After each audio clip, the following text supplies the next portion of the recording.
evening, viewers. Mark here from Watchtower Alert 2. Short video. Thought this would be a good time to just share something with you that I've just read that was posted to me.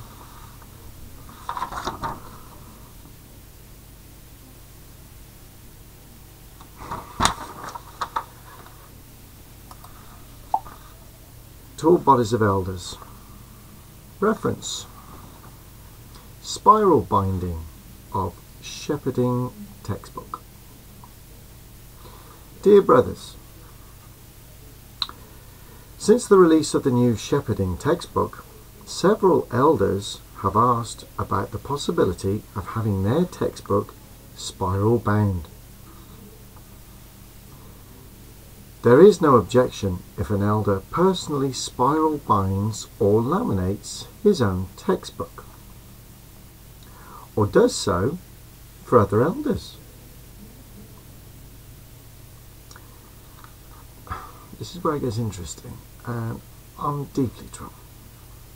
If he has another baptized brother who is not an elder to do the work for him, the elder must watch while the work is being done.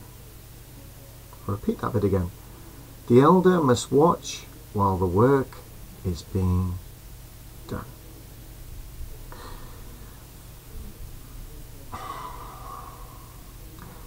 I've got a problem with that to start with, in as much as he has to be baptized. He's not reading it, he's just binding it. If he's a professional binder and he's not baptized but having a study, he can't do it. But if he's baptized, he can bind the book. But the elder, so it implies, has to watch over him while he's doing it. Must watch while the work is being done. Okay, well that's just another point. Next sentence.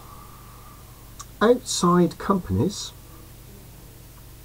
comma, unbelievers, comma, or sisters are not permitted to do this work. Outside companies, unbelievers, or sisters are not permitted to do this work.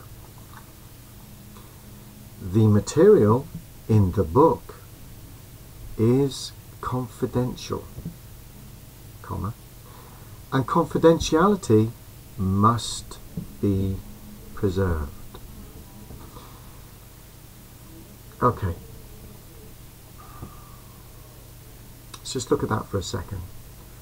That last sentence. Outside companies, unbelievers, and guess who's been roped into that category?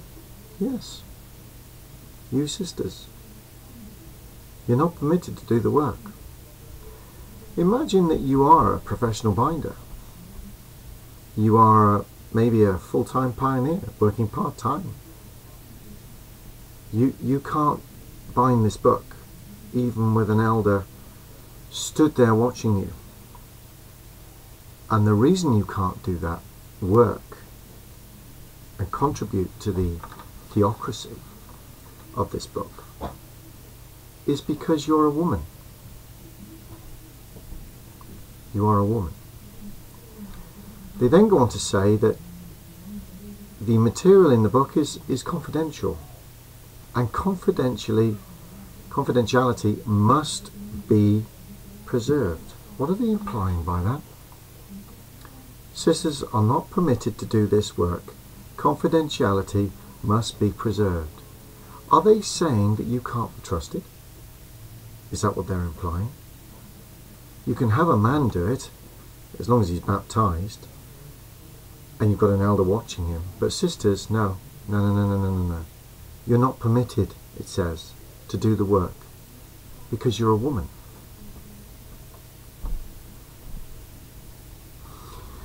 Question. Scenario. To all you elders out there, a bit of thinking matter. What happens if you have a woman, let's use the professional binder bit because it just helps with the scenario. Doesn't have to be that way. Imagine she works in this type of stationary atmosphere. She's exemplary, she's a pioneer, and she's a member of the anointed, part of the faithful and discreet slave class, wanting to help, but now finds out that she can't even touch the book or go near the book, even with supervision, because she's a woman.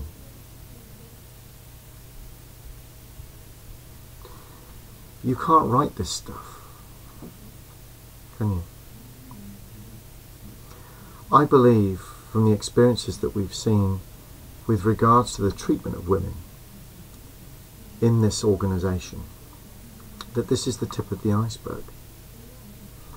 That there are many things, many experiences out there, and I've read them and I've seen them on video, and there are many more that probably haven't come out yet, that show very clearly where women stand within this organisation. For this particular letter, the referencing of spiral binding, you are not privileged enough to be able to do that. This book is far too important to risk it to be in female hands. One more question, dear brothers who wrote this letter. What do you think of all those elders' wives out there that see this book in their husbands' studies? Do you think they all stay away from it? Do you think none of them read it?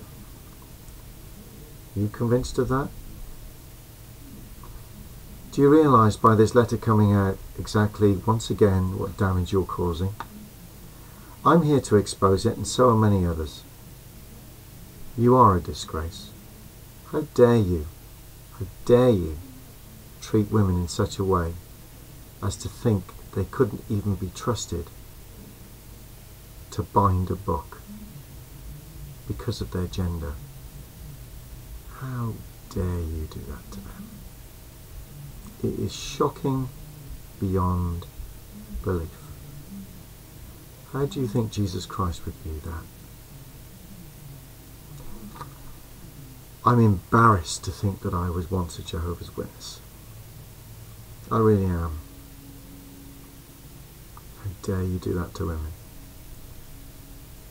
You're not fit to tie up their shoelaces. You're really not. End of message.